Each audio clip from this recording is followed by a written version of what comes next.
Hello, everyone. Thank you for being here and joining me for Introduction to Trauma-Informed Care in Family Medicine. I'm Dr. Sasha McBain. I'm a clinical psychologist by training, Associate Director of our Center for Trauma Prevention, Recovery, and Innovation here in PRI, and an assistant professor in the departments of psychiatry and surgery. So I wanted to share a little bit before we get into the content about who I am and why this work matters to me. So I started my journey in working at a cancer institute as a research assistant as an undergraduate. And the role that I was doing there was patient interviews, examining barriers to engaging in preventative colorectal cancer screening. And so I did lots of interviews with families and patients about their experiences within healthcare. And one of the things that was really surprising to me was how much people were talking about medical trauma and how seeing their family members go through cancer and other chronic illness, life-threatening, life-altering diagnoses really started to generate my interest in thinking about how we're not really talking about in the psychology field, or really in healthcare in general, about the potentially traumatic medical events that occur across the continuum of care. And so that led me to my graduate training, where I focused on prevention and early intervention for post-traumatic stress disorder, with a specific focus on PTSD related to medical events. And so over the course of my training and now my career, I've been really focused on bridging the gap between health and trauma and traumatic stress, and specifically developing the niche of how do we help promote recovery and adjustment after illness and injury and medical traumatic stress. And so I've worked in lots of different clinical settings for various amounts of time. I work in critical care now. I spend most of my time providing consultation services to our trauma surgery team, where we focus on post-injury mental health recovery, but doing a lot of integration of health psychology within that work. But I've worked in lots of different settings. And when I first came to UAMS, I actually worked in our family medicine clinic.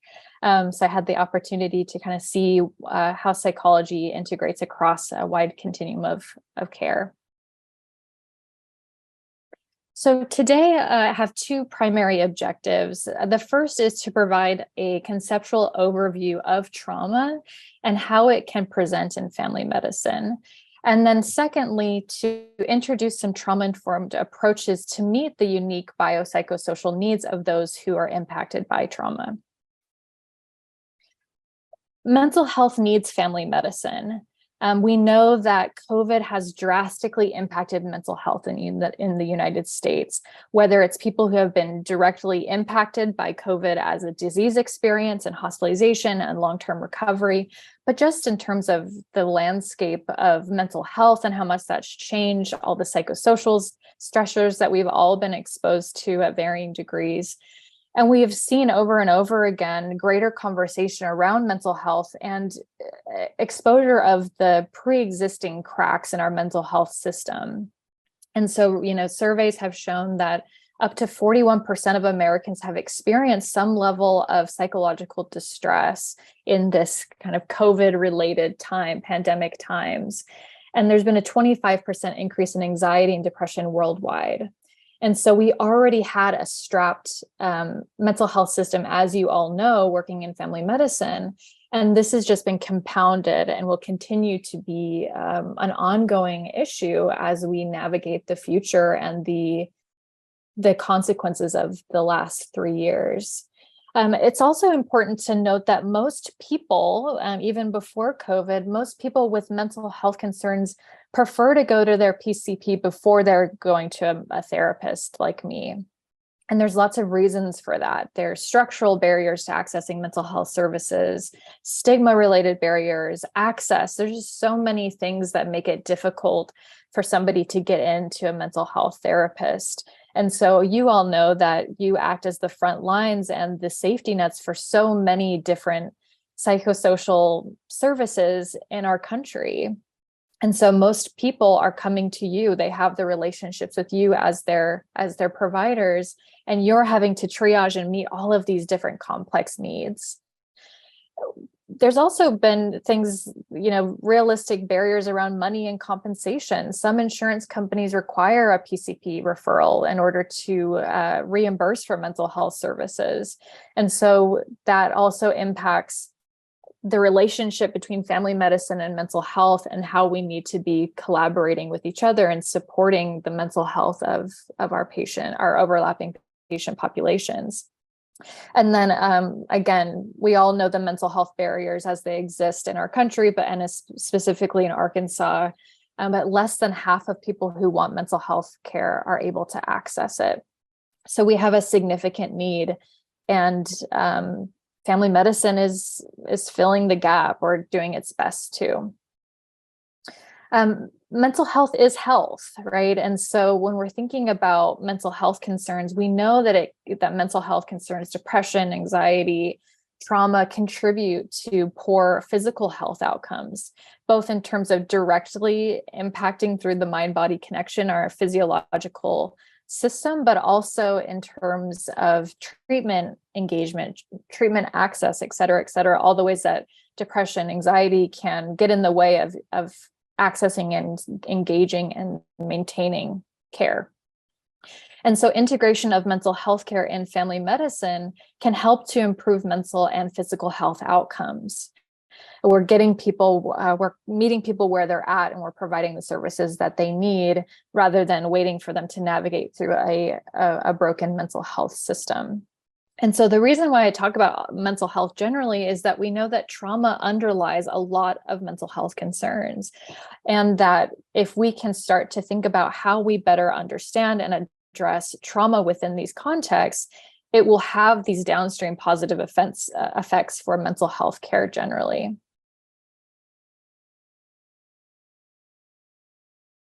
So what is trauma? This is the general SAMHSA definition. That's a little bit more of a wider net definition of trauma than how we think about a diagnostic definition of trauma when it comes to trauma-related disorders like post-traumatic stress disorder. But when we're thinking about kind of a community approach in trauma-informed care, I think that it's really useful to give ourselves a broad definition and understanding of what trauma exposure is. And so individual trauma results from an event, a series of events, or a set of circumstances that is experienced by an individual as physically or emotionally harmful or life-threatening, and has these lasting adverse effects on multiple domains of functioning, mental, emotional, as we would expect, but also these other domains of functioning as well. And so the events that that constitute a trauma exposure and can lead to trauma-related diagnoses or symptomatology are wide-ranging, and they can include things like neglect, abuse, natural disasters, sexual violence, and medical events, and many, many more that I won't list out here. And the important thing is, when we're thinking about trauma, that it's not just the exposure, it's the experience of the trauma that elicits then the trauma-related reactions and the difficulty with recovery after trauma exposure. And so each trauma is experienced uniquely by each individual involved. And so it's two people in the same natural disaster experience, the same car accident, the same event, are going to experience that event very differently through their lens of their pre-existing mental health concerns, through their lived experience, through their values, through their resources, et cetera. And so it's important that when we're thinking about trauma, we're not kind of just delineating, bad to worse exposure, but thinking about the intersection of the event and the person who's experiencing it. And these effects can be wide-ranging. They can be really visible, such as somebody's difficulty in coping or regulating their emotions. We also know that chronic complex trauma exposure in early childhood can have long-lasting impacts on development and lead to neurobiological changes. When we're thinking about Arkansas, by now you all, I'm sure, are familiar at least with the term ACEs, adverse childhood experiences. And so ACEs are broken down into these kind of three primary categories of abuse, neglect, and household dysfunction. And so we found that the prevalence of ACEs is extremely high, and is even more so in Arkansas, when we know that it's prevalent in the world, it's prevalent nationally, but it's especially prevalent here in Arkansas, where Arkansas has the highest prevalence of children experiencing 2 or more ACEs in the nation. So we have a significant burden of trauma exposure and its downstream effects in our state. Therefore, when we're thinking about how you as a provider are interacting with trauma and how it's influencing your work, it is, whether it's something that's being explicitly acknowledged or addressed, or something that you're kind of diffusely navigating or hitting roadblocks in terms of your care with your patients, or their ability to engage in their care, or to feel a sense of agency in terms of their health. Trauma is part of the picture for many people. And we also rank within the top 5 of children with 3 or more ACEs, which we know that when we think about the cumulative risk associated with ACEs exposure, the more ACEs that somebody has, the higher risk for negative health outcomes. So this map of ACEs in Arkansas kind of demonstrates the prevalence based on county. And you can see that we, even above the 3, we're getting into 4 or more ACEs at this point. There's a significant portion of our state where our population are exposed to a lot of adverse childhood experiences, let alone all of the other sources of chronic toxic stress, other types of trauma that are impacting our communities and therefore having an impact on health. When we think about the ACEs study, one of the important things about this and why it was so groundbreaking was the demonstration of the unique contribution of trauma exposure, or ACEs, on health, and how that, we were kind of butting our heads up against trying to solve these challenging health behavior problems and chronic illness, but without really understanding how trauma was prior to this contributing to that picture. And so we know that ACEs is associated with risky health behaviors, so lack of physical activity, smoking, alcoholism, drug use, or absenteeism, or missed work. And so there's behavioral components of ACEs. There's also negative physical and mental health outcomes. And I think the important thing about this is, in the early days of these studies, when we kind of understood, like, okay, ACEs are contributing to these risky health behaviors, well, then of course, people are going to have an increased risk for diabetes, stroke, et cetera, et cetera. But as the ACEs literature has developed, we've come to understand that there is a unique contribution of trauma exposure itself, even in the absence of other high-risk health behaviors that would otherwise contribute to the development of these chronic diseases. And so the allostatic load of trauma on our bodies, on our minds, have a direct and unique contribution to our health. It's also important that we think about intergenerational and historical trauma. Again, when we look at our map of Arkansas and our ACEs, and we see those deep shades of blue, part of how ACEs come to be is through this manifestation of intergenerational and historical trauma. And so intergenerational trauma is, as it sounds, trauma that is transferred through generations, both in terms of epigenetics, but also in behavioral exposure. Historical trauma is a type of intergenerational trauma in which a cultural group share a trauma that is experienced across someone's life and across generations. And we see the physical impacts of intergenerational and historical trauma in our communities every day. When we think about communities who have been devastated by natural disaster and not rebuilt, and businesses, food deserts, resource deserts, redlining, the impacts of racist policies, oppressive policies, restrictions of rights. We see these day in, day out in our communities, both in the people that we see and how it manifests within them, but also within our structural and built world and what's happening around us and what people can access in terms of promoting their health and wellness. And so intergenerational trauma impacts not only the individual, but the collective health of communities and our systems.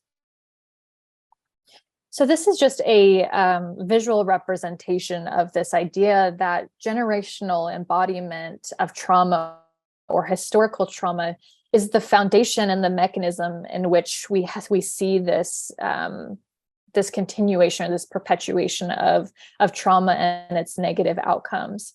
And usually, as healthcare providers, we come in here. We're here at almost the top of the pyramid when people are dealing with significant disease, disability, and social problems. And we're in systems that have traditionally not addressed many of these things. We're getting better, but for a long time, we've held the weight, the unspoken weight of all of these different factors, and then are asked to address disease, disability, and social problems in short, ever increasingly shorter visits with more and more paperwork, with more and more, challenges to get things paid and to do the work you really need to do, with all of the weight of all of these historical factors and the impacts of trauma weighing heavy and not being able to be adequately addressed within the care that we do. And so when we're thinking about the intersection of community and healthcare when it comes to trauma exposure, we know that about 7 in 10, 8 out of 10 people will be exposed to at least one trauma in their lifetime. Most people will go on to recover naturally after a trauma exposure. However, there's significant things that get in the way of natural recovery that can contribute to long-term negative health outcomes, whether it's in the form of a diagnosable mental health disorder or other health concerns, whatever it may be. But many people will have multiple exposures or experience chronic abuse. And so this is where we see that compounding impact of chronic stress, toxic stress, trauma exposure, and the ways that it's impacting health in an individual and a community. Health is wealth, as I mentioned before. Many chronically ill people have unmet basic needs and will face significant psychosocial barriers to good health. And the ways in which trauma is impacting the brain and the capacity to problem solve and to navigate these challenges gets more and more, it gets increasingly difficult. And so the ability to confront these already complex systems gets increasingly harder the more burden of trauma that somebody has, along with all of these other psychosocial concerns. And so there's this experience of chronic exposure to dehumanization, oppression, and discrimination that we know steals health and wellness when we think about minority stress, or we think about all of these other components that we know are related to social wellness and its impacts on our lives. That then intersects with healthcare. And so healthcare is, of course it is, it's built within the same society and with the similar values. And so healthcare is a microcosm of these disparities. If these things are happening in our communities, they are mirrored in the systems that we then build in our communities. And so there is this continued exposure to discrimination and bias that are happening out in the world that play out in healthcare. In terms of what people have access to, what resources they have. But then there's also the unique system strain, the lack of resources, and the staffing that impact patients and clinicians alike. And so patients and clinicians are being crushed on both sides, trying to meet these huge community needs, all within a healthcare structure that doesn't allow for that. And so sometimes the treatment experiences that people are having within these systems, even when we have our best intentions, are eliciting fear, shame, guilt, anger, helplessness. Even just navigating from, the front desk to the clinic room can be incredibly distressing for people. And our systems aren't built and honestly really incentivized to address these barriers to health and wellness. We don't have the time. We need to focus on, taking care of XYZ. There's not a lot of time or resources or knowledge about how to truly address these psychosocial barriers within this small microcosm of health. Even though we're making progress towards that end, we have a lot of work to do to unpack our history of trauma in our country. And so when we're thinking about medical trauma specifically, This is a set of psychological or physiological responses to pain, injury, serious illness, medical procedures, or frightening treatment experiences. And so this is something that is unlike a external trauma. This is something that's happening within the body. It's not something that can be avoided, that we can move away from. It's happening within us.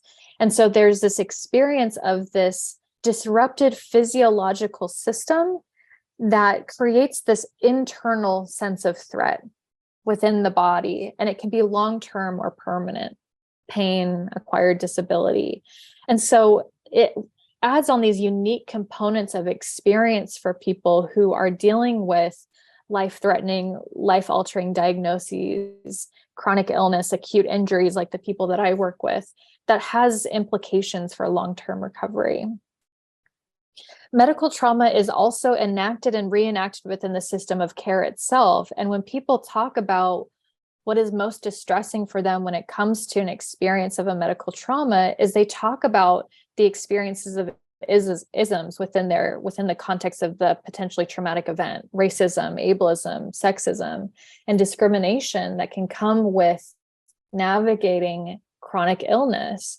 And so things like moralizing of health, right? The idea of a good patient. If I would have done all the right things, this thing wouldn't have happened to me. We know that it's not actually that simple, right? When somebody is born into a socioeconomic status, a community with a lack of resources, that it's not entirely up to them, or they haven't had access to the resources that they need to promote their health, even if they wanted to. And yet sometimes there can be messaging within our systems of, well, if only you would have done something different, that would have saved you the trouble of these experiences, which can elicit a lot of shame and blame and guilt, and make it even more difficult to increase empowerment and to engage in improving health.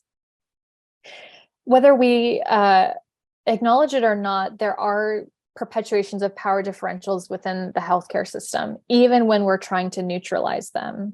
We are often, we're seen as experts. We have access to information, resources, understanding of processes, health literacy, things that our patients and their families don't often have access to, or there's a big cultural gap or knowledge gap that we have to work really hard to address. And even when we do, can only get so far. And so this can often leave families feeling disempowered and marginalized within our system of care, even when we are doing everything that we can to mitigate those impacts.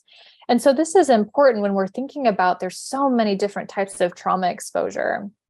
Medical trauma is one kind that we can preempt. We know where it's happening. We know what the risk factors are. We know what's contributing to these concerns.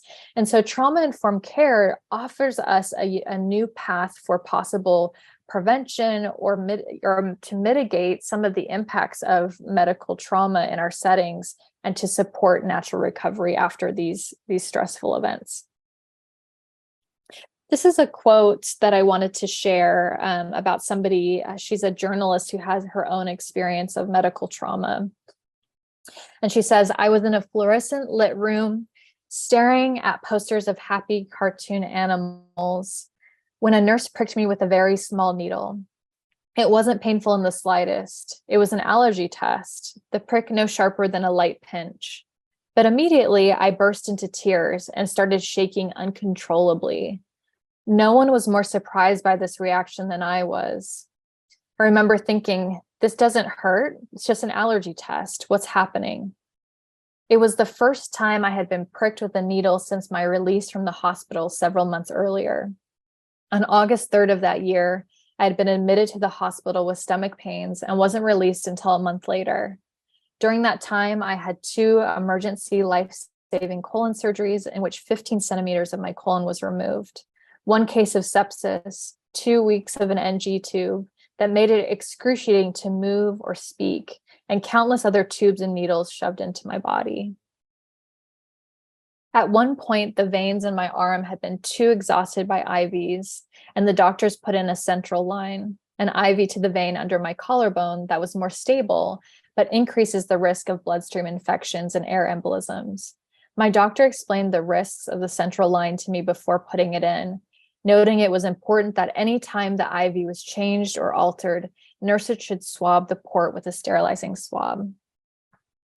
Over the next weeks, I anxiously watched every nurse. If they forgot to swab the port, I battled internally over reminding them. My desire to be a good, not annoying patient in direct conflict with my terror at the thought of another life-threatening complication. In short, trauma was everywhere.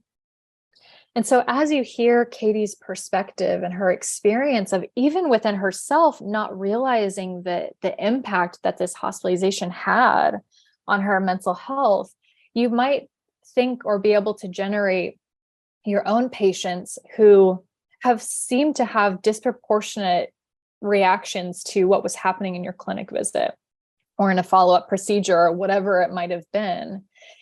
That this isn't just contained to medical trauma. When we think about the memory network associated with a trauma, it's multifaceted. It's not just direct content memory, it's sensory memory. It's touch that reminds somebody. It's a smell of alcohol, an alcohol swab that brings back a negative experience. It's about being grabbed in a certain way that can elicit a memory of an assault, or being talked to in a tone of voice that can elicit a reaction to a previous experience of emotional abuse. And you don't know what you might be touching, and many patients don't know until it is happening.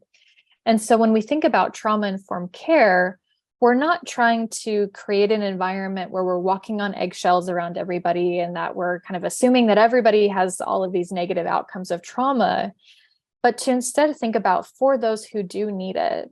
If we're providing the highest level of care and considering the ways in which the care that we're providing might be eliciting reactions from prior trauma or creating reactions, then we can provide a better foundation of care in order to hopefully mitigate some of these impacts where we can, knowing that it's not going to be possible every time, but having an understanding of this can help us get people connected in the ways that they need to and rebuild trust and safety with us within our healthcare system. So to summarize, when we think about defining medical trauma, the body's integrity is compromised. Something's happening as a result of an illness or disease experience. And the patient has a psychophysiological response to that medical trauma, the illness itself, and all the reactions and meta process of being exposed to a life-threatening event or existential crisis or whatever it might be.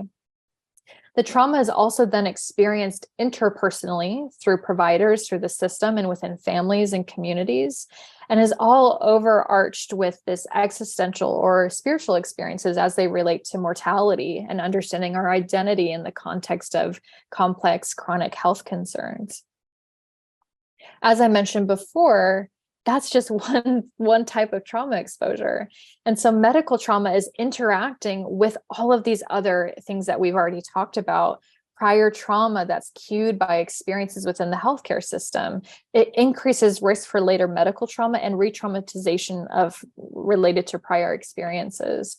Social determinants of health increase the risk for poor health outcomes and trauma exposures and the development of trauma-related symptoms. And so you have people who have pre-existing psychological and biological vulnerabilities that are coming into a really stressful system. We know that chronic toxic stress increases the likelihood of physiological manifestations of trauma. And so you have people who are experiencing and expressing trauma, anxiety, other mental health concerns somatically, coming into a system that is increasing stress or that is not fully appreciating the ways in which the trauma is contributing to the presentation, which then increases that risk for distress or exacerbation of these trauma symptoms. And as I mentioned, there's these sensory experiences of the trauma that can be elicited by current health concerns or medical events. For example, somebody who is a veteran and served in a combat zone, and every time before being deployed would get blurred vision and anxiety and panic, who's now losing their eyesight and is losing peripheral vision. And it's eliciting those same sensory experiences of seemingly completely unrelated experiences, but is now having an impact on how that person's understanding their health and navigating that experience within the context of this prior trauma. And so when we're thinking about like, what does this actually look like in the context of healthcare? Oftentimes this can look like things like those medically undiagnosed symptoms, like those diffuse kind of reports of what's happening that feel really vague. It's hard to pinpoint what's happening. It may be somatic expressions of trauma. The thing that's really important here is that we don't go from kind of not addressing the potential impact of mental health or trauma at all to then attributing everything to trauma or mental health symptoms. That in itself can be extremely invalidating and frightening for patients when they feel like their health concerns aren't being addressed and are just being attributed completely to their anxiety or their stress. And so it's a fine balance to be curious about how undiagnosed symptoms might be related to, exacerbated by trauma or mental health symptoms, while still doing our due diligence on the understanding like what might actually be going on from a physiological perspective or other potential etiologies.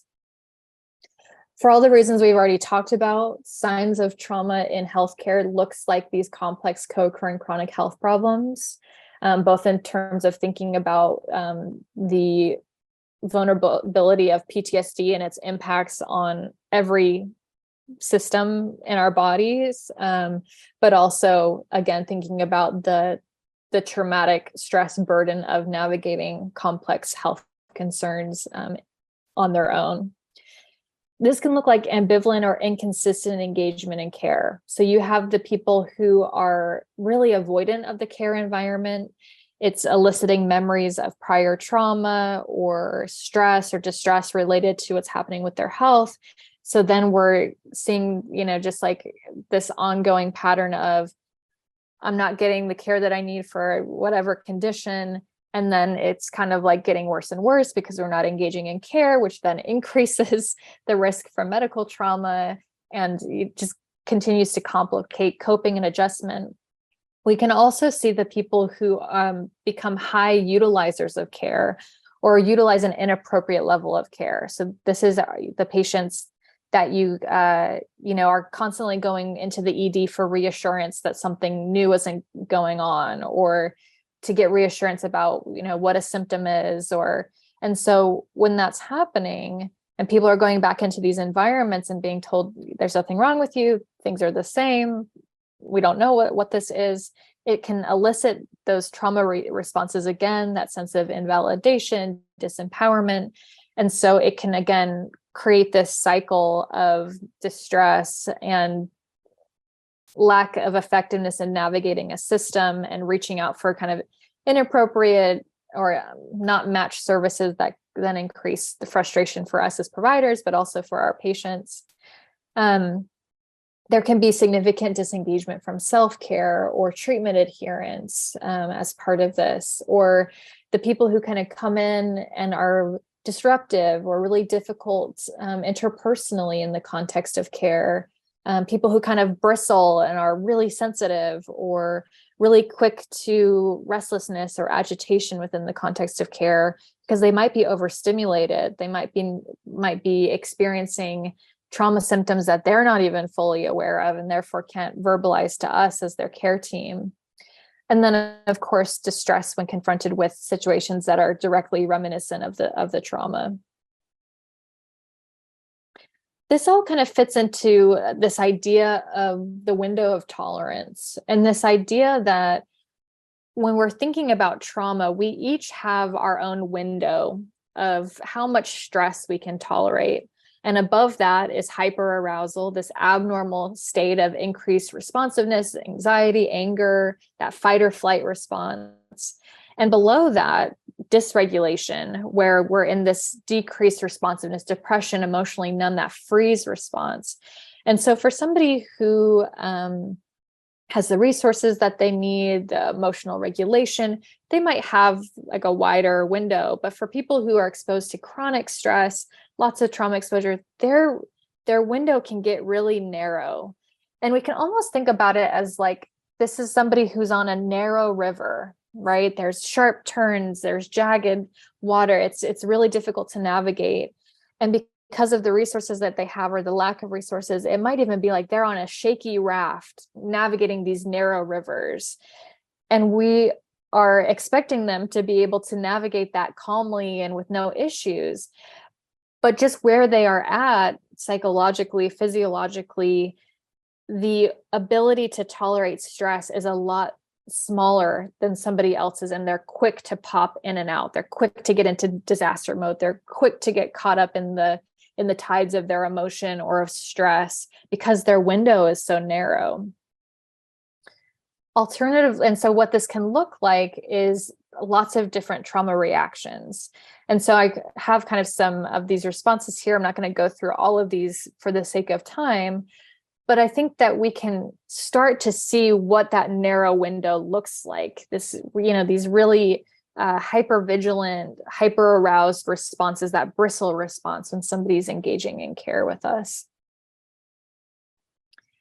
We can also see those hypoarousal reactions. This can be that avoidance, reduced attention concentration, lack of caring about things or other people, maybe even stopping caring about themselves, that reluctance to participate. These are the people that they come into clinic and you're like, if you don't take care of this, things are going to get worse. And they're just frozen and they're not able to engage in conversation, or they say they're going to do something different. And you just have the sense that they're not going to be able to, right? And so it's just this shut down state of being that is really hard to navigate when somebody's window of tolerance is really small and they're navigating all of these different stressors. The alternative of that is a wide window of tolerance, a wide river, right? A calm, smooth river. Some people who have, had a healthy attachment, had resources, grew up in a safe environment, aren't worried about food security. They're cruising down their wide river in, their beautiful boat, right? And so this is a wide river of a wide window of tolerance, a wide river allows a balanced and calm state of mind. We're relaxed and in control. We can take on a few of the bumps or challenges of an obstacle, knowing that we have the cognitive, emotional resources to do so. We're able to take on challenging circumstances. And so this privilege of a wide window of tolerance is not something that is gifted to every person, and goes back again to this intergenerational and historical aspect of trauma and just the perpetuation of trauma throughout somebody's lifetime. And so often when we are thinking about the structures, the policies, the procedures around our healthcare, this is what we're assuming that people have. But most of the people that we're working with are on really rocky, narrow rivers, and we're asking them to navigate as if they have all the space in the world to do it, which causes problems for them and for us trying to navigate. So when we think about patients who are trauma exposed, oftentimes we can have this frustration of like, why won't you change? Right? Like people with trauma histories can sometimes seem to have this great commitment to their unhealthy behaviors or the risky things that they're doing. And it can be really frustrating as a provider when the messaging and the expectation is you fix it. It's your job to get somebody's health where it needs to be. And so it can be a really frustrating process. But we know that some of these risky behaviors actually can affect our neurochemistries in ways that can ease that overwhelming emotion associated with the trauma.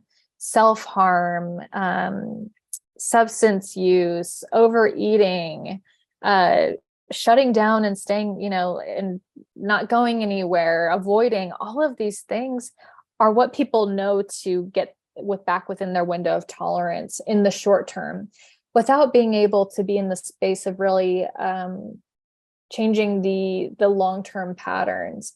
And so we can become frustrated with what we perceive as these non-compliant patients who seem to be perpetuating this cycle. Trauma-informed care gives us a new avenue to go from kind of butting heads against our patients to get them to do the thing they need to do, to building a different type of relationship in order to help somebody be more regulated and make the decisions and act in the ways that is most aligned with their values and goals for their care. So that's where we get into what actually is a trauma-informed approach. And so trauma-informed care is first and foremost about values. There's so much literature, there's so many resources, which I have linked at the end of my presentation, for very specific actions about how to do trauma-informed care. But like any other diversity, equity, and inclusion work, trauma-informed care first begins with us and understanding our values and our commitment to do something differently with our patients who have been trauma exposed. And if we are perpetuating the messaging of this paternal kind of approach to healthcare, where my job is to get somebody to do the thing that I know is right for them to do, we're going to end up frustrated. And so are our patients. And so there are external pressures, right? There's boxes you have to check. There's standards that you have to meet in terms of the interventions that you're doing with your patients, advice that you're giving, how you have to document things.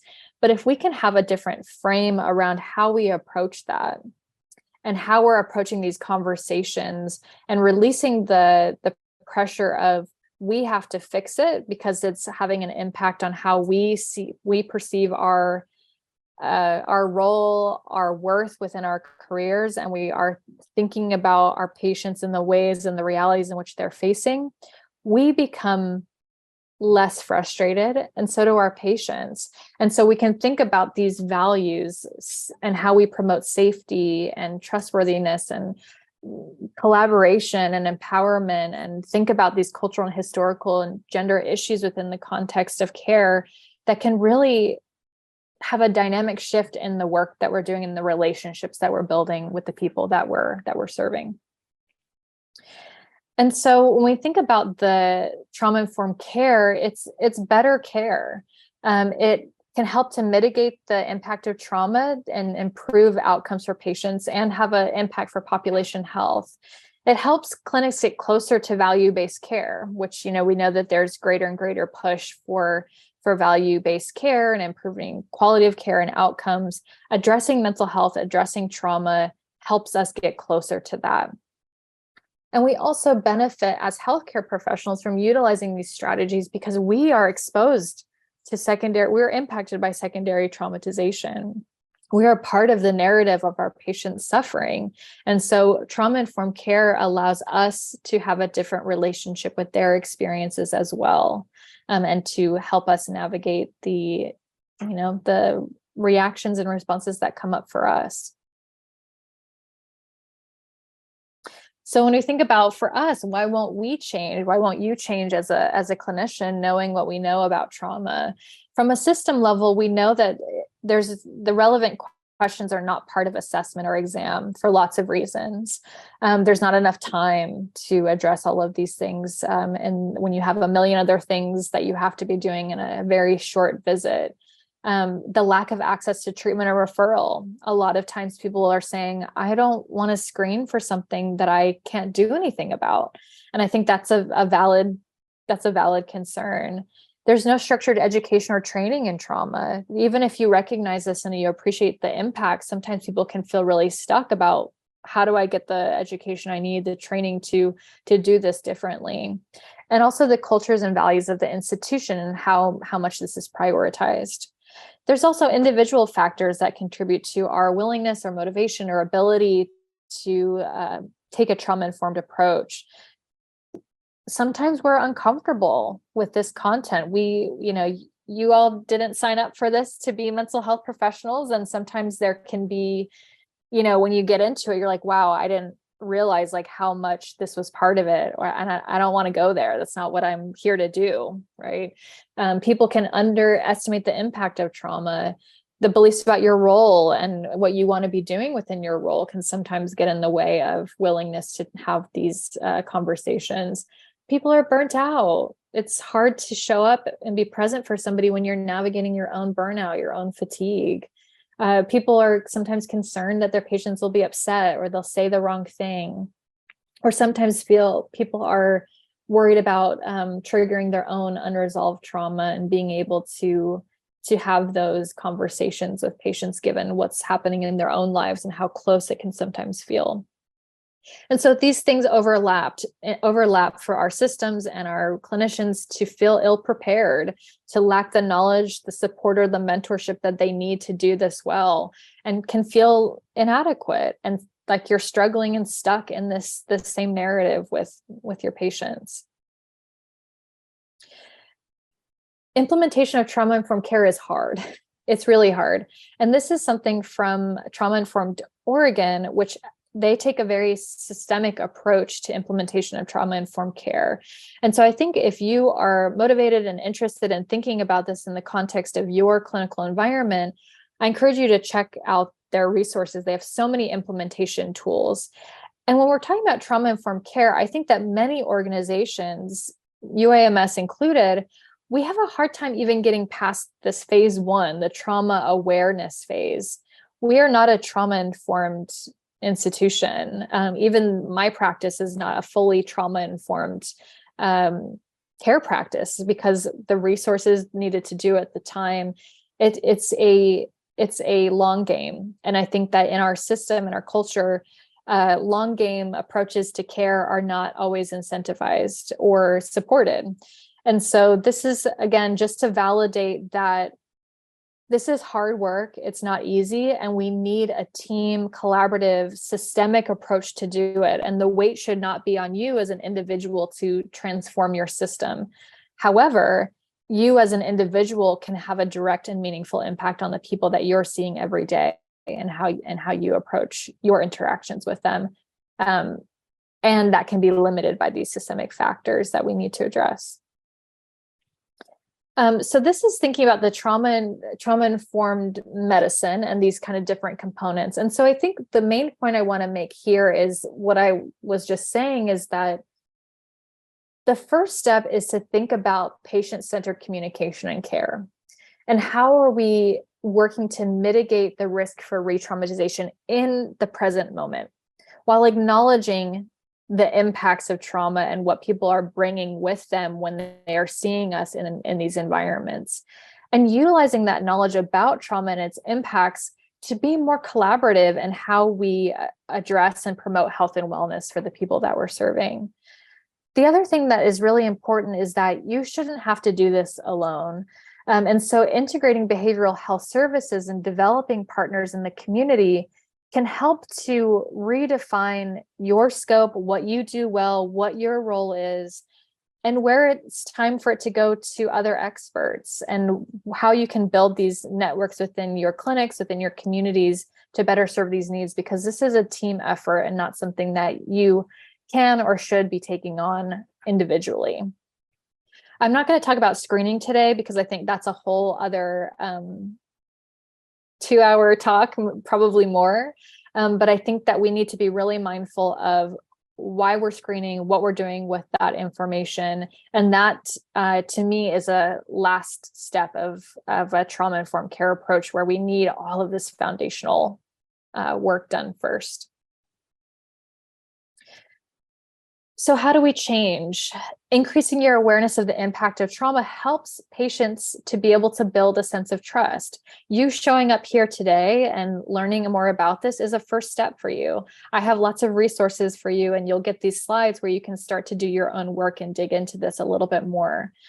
Being able to look for red flags that help you better assess the situation and adopt a trauma-informed stance makes a difference in the individual lives of the people that you're serving. And listening to your gut when something feels off opens the doors for those different types of interactions.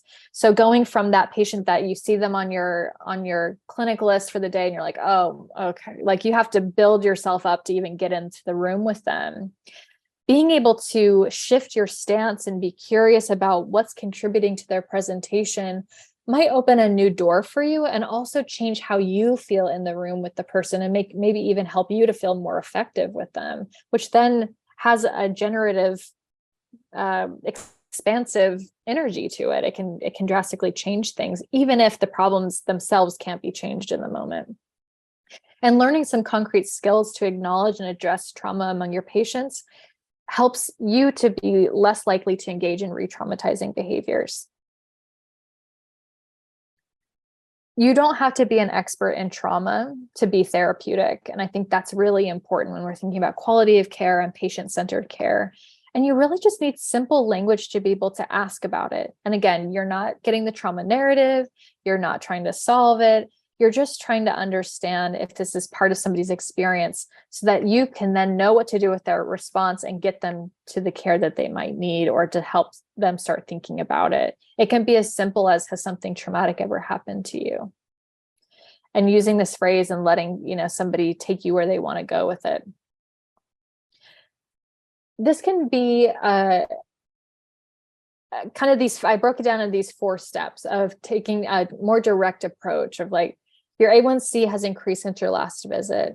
So you've been thinking, you've come to this grand rounds, you've heard all of these different factors, you're thinking about your people a little bit different. You're like, I wonder if this is partly this person is so overwhelmed, shut down, their window of tolerance is small, and they're dealing with an incredibly burdensome and stressful disease. Let me get curious about what might be impacting versus this is somebody who just doesn't, want to get better or do what they need to do to take care of their blood sugar. Something as simple as, I'm wondering if something's going on in your life that's making it hard to manage your diabetes. How did this start? What has this been like for you? Tell me a little bit more. And then reflecting and validating that. Wow, that sounds really stressful. This is really hard. I work with lots of people who have these same concerns, these same struggles. This is not an easy thing to manage. That in itself can be such a powerful intervention and so validating for people who are exposed to a lot of shame and blame and guilt about managing their chronic health concerns. And then helping to problem solve and refer. So again, you're not getting into trying to solve or treat the trauma. Okay, you're feeling overburdened. This is really distressing for you. Let's think about how we can streamline this process for you. Like let's make a plan about how we can reduce some of the burden of the management so that you have the mental space to do what you need to do. And then referring. This is a really hard thing to deal with. A lot of people with diabetes are navigate depression, anxiety, and have a really difficult time. Have you ever considered talking with somebody to see if addressing some of your depressive symptoms might, help you to have a little bit more space to focus on your health? And then we have a free mental health service. We have AR Connect Now. Let me get you a business card. Just have a stack of those cards in your office. And that validating approach and that normalization of this is hard can really make a significant difference for people. Trauma-informed care can also look like not talking about the trauma at all, but really thinking about how you embed this approach and this perspective into the daily work that you're doing. And so I took this serious illness conversation guide that was developed, and I highlighted the ways in which this is trauma-informed, even though we're not addressing trauma at all. We're talking about, goals of care conversation, like a value-based care approach. And so even just the simple things of the setup, I'd like to talk about what's ahead with your illness and do some thinking in advance about what's going to be important to you. Is this okay if we have this conversation? That asking for permission is facilitating that safety. You're getting that buy-in. What is your understanding now of where you are with your illness? This is mutuality and choice, making sure that people are engaged and that they're getting to make decisions about how much they want to know about their care, what questions they have. Like, what do you want to know from me about what's going on with your health? As you know, people have different preferences. Some people want to know every single tiny little detail. Some people want, just give me the highlights. I can't deal with the details. Just give me the overview. And being able to ask and provide that based on what somebody needs and will benefit from, that's trauma-informed. Building trust through transparency. So sharing your understanding of what's going on. I want to tell you a little bit about my understanding of what's happening with your illness. Going through this process, you're building trust through transparency. This person's going to tell it to me straight in a kind of compassionate way. They're not going to keep me in the dark. They're not going to withhold information. Is trauma-informed. Exploring what's important to your patient. What are the most important goals for you if your health worsens? What are your biggest fears and worries about the future of your health? This is working to understand somebody's culture and values, and it leads to empowerment for your patients. That's trauma-informed. And then when you're closing these conversations, I've heard you say blank. You're summarizing what's happened in the visit. You're demonstrating you're listening. You're demonstrating that you're trying to understand. You're keeping in mind their values. Given what we know about your values and what we know about your illness, I recommend that we blank. What do you think about this? How does this plan seem to you? You're summarizing and capturing all of the principles of TIC without ever having talked about trauma. And so this can be a really valuable approach. So as we get close, we're at 1:10 now, so I'm going to get close to wrapping up here. But I think it's important that, when we're thinking about educating about trauma, there's so much materials out there about trauma-informed care, but there's not a widespread implementation. And so one step to make is to think about within your clinic, your context of like, how do you take a collaborative or team-based approach to learning more about this? Might it be something that you integrate into a training curriculum or a journal club, or make some space to talk about these issues and learn together in the spaces that already exist where you're doing mutual learning, and just prioritizing this as a topic without changing any other structure. And we really need champions to increase the uptake of TIC in medical education, because that is then going to influence the implementation of these principles and values in the system as people move through their careers and into leadership positions.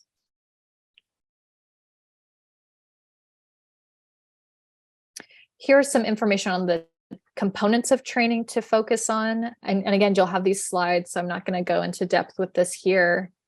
But I think, like we've done today, talking about the type and prevalence, the impacts of trauma on health and behavior are going to be really important. And also making sure that we're talking about the impact of trauma on us within the workforce.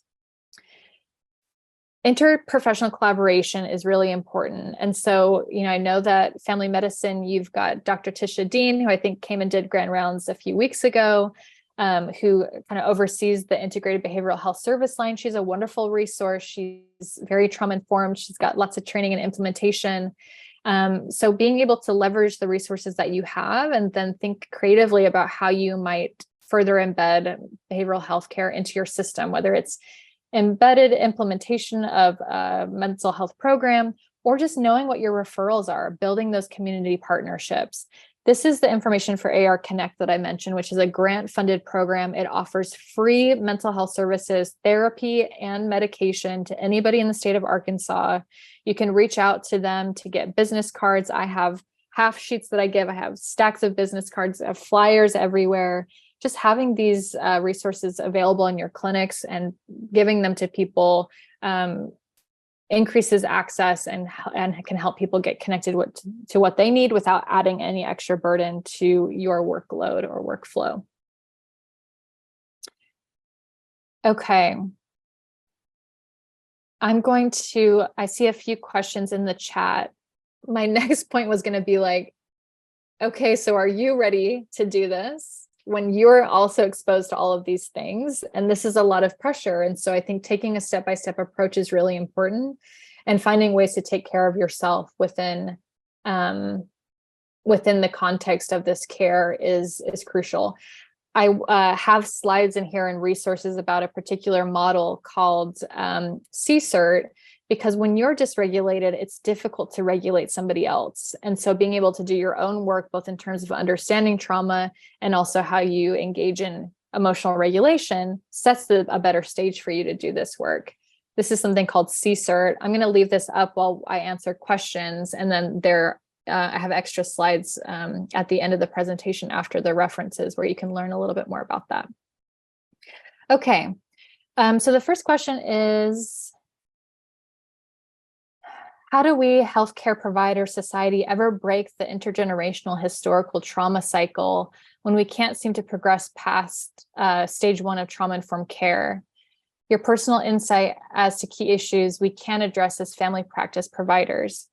Yeah, it's a really great question. And I think that bringing it into the room is one step. So we can't do it all. When we think about, like, we have our role, we have our scope, and we have our little piece that we're biting off in terms of this work. But being able to, at minimum, just acknowledge that this is happening and bringing that into the room with your patients of, I understand that there's a lot going on in your life and this feels really hard and you probably are feeling really out of control right now. What can I do to support you? It doesn't take away the exposure, but it can validate and normalize that this is structural, this is systemic, and it's not about somebody's individual character, their willpower, when they've been exposed to so many chronic things. And so I think it just can release some of the pressure and reduce some of the blame and guilt and shame and set a stage where we can be more collaborative in the work that we do, even if we can't change somebody's history or the things that they've been impacted by, but we can build a new relationship with it. And I think at minimum, addressing it and identifying it is the first step. And we are still, I think, working on that. Thank you for the question. And please email me. I love to have these conversations and be a resource. If you want to learn more or talk, please feel free to email me. Okay. Identifying a trauma-exposed patient is step one. Do you believe empathy, or on a more basic scale, sympathy, is something that can be taught to providers? If so, what would you say are the key first steps to take? Example, reading nonverbal cues, improving listening skills, discernment of early warning signs that are unspoken. Yeah, it's a great question. I think that each of us have natural inclinations on, if we think about this as a continuum, some of us have to work harder at this than others. And so I think that, again, we can't begin to address or think about things differently. We're not seeking out the information. And so one thing that I think is really important as a first step of this is, how do we diversify our perspective? How do we diversify the voices that we're listening to, stories that we're hearing, our understanding of what's happening in our communities, and working to take a culturally humble approach to the work that we're doing and release our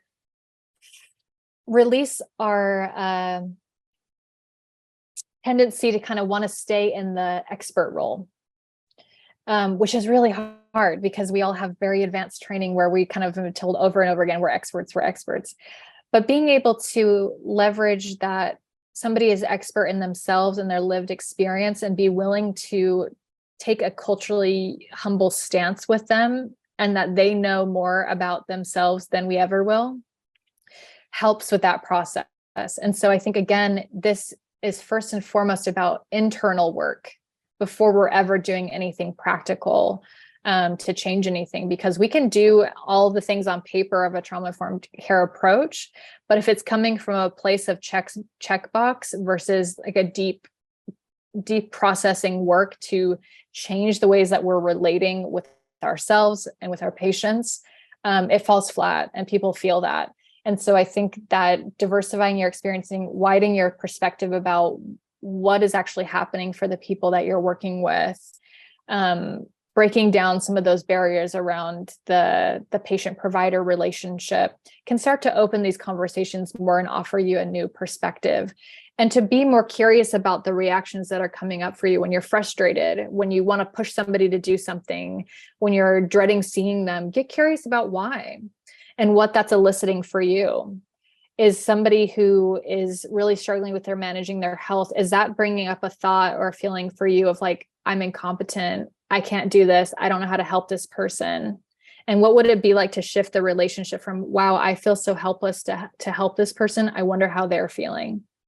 That totally changes the relationship with how you might think about how they're navigating their health. Unfortunately, we are out of time, actually over time, and I want to be respectful of everybody here. Thank you so much for the questions and your engagement. And I know I didn't get a chance to answer everything, so please don't be shy to reach out to me if you want to talk more about this, or if there's any more resources that I can provide for you.